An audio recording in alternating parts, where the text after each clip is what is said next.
Hello दोस्तों, नमस्कार। एक बार फिर से आप सभी का बाजारू कैंडल में हार्दिक स्वागत एवं अभिनंदन है।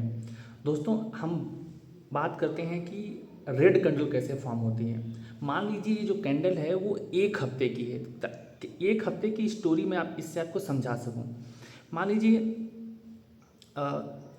ठंडियों का समय ख़त्म होने जा रहा है, तो आप लोगों ने शहरों में गोभी 120 रुपये किलो भी खाई होगी, 80 रुपये भी खाई होगी। 1 रुपये किलो भी किसान के खेत में किसान अपना क्या कर रहा है, गोभी काट दे रहा है। ठीक है ना, गोभी बेच नहीं पा रहा, गोभी की सेलिंग नहीं हो पा रही है। तो इस पूरी स्टोरी को हम समझते हैं, ठीक है, बिना समय गंवाए पॉइंट पर आ जाते हैं। मान लीजिए कि रिसेंटली मतलब रोज़ जब मार्केट खुल रहा था तो गोभी का भाव कितना था, 80 रुपये किलो था। तो लोग 80 रुपये किलो अपना गोभी खरीदे खा रहे थे। लेकिन फिर क्या हुआ, 3 दिन बारिश हो गई। जब 3 दिन बारिश हो गई तो गोभी की जो सप्लाई है वो कम हो गई, और डिमांड तो बराबर वही थी ही, लोग खरीद ही रहे थे। तो जैसे ही गोभी की सप्लाई कम हो गई, तो लोग बायर जब खरीदने गोभी आ रहे थे, तो जो सेलर्स थे, जो सब्जी बेचने वाले थे, उन्होंने गोभी का दाम बढ़ा दिया। ठीक है ना, 120 कर दिया।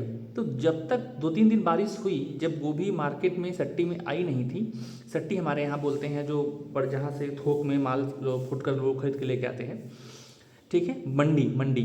तो वहाँ पर वो जो सारे सेलर्स थे, जो सब्जी विक्रेता थे, वो 120 रुपये किलो के हिसाब से गोभी बेच रहे थे।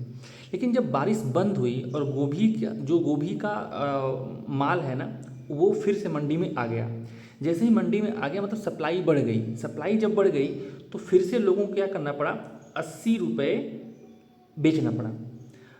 और ठंडियाँ जब एक्सट्रीम पर पहुंची तो गोभी की पैदावार खेतों में खूब ज़्यादा हुई और पूरे मंडी में गोभी ही भर गई।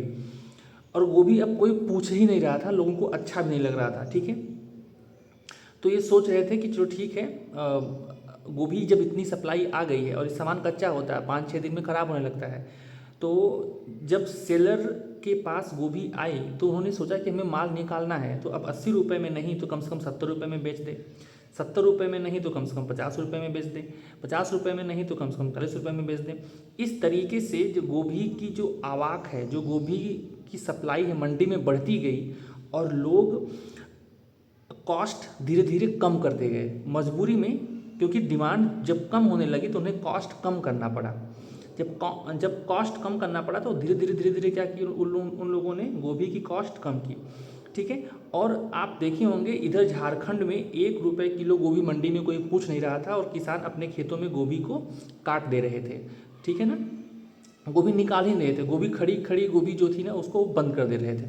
तो अब क्या हुआ, अब उसमें तब जब गोभी थोड़ा सा ठंडी समय जाने लगा, गोभी खेत से पूरी निकल चुकी थी, तो उसके बाद जब उन्होंने देखा कि ठीक है, अब गोभी 1 रुपये किलो नहीं पूछ रहा है, सारे किसान अपना गोभी काट दे रहे हैं खेत में, गोभी फिर सप्लाई नहीं हो रही। जैसे ही थोड़ी सी सप्लाई कम हुई तो गोभी फिर से 10 रुपये किलो बिकने लगी। तो एक हफ्ते की ये कहानी थी, और हर एक कैंडल एक स्टोरी बनाती है। आप अपने रेफरेंस में सोच लीजिएगा, समझ लीजिएगा। मैंने बस एक व्यू दिया है कि इस तरीके से कैंडल का फॉर्मेशन होता है। Okay, thank you.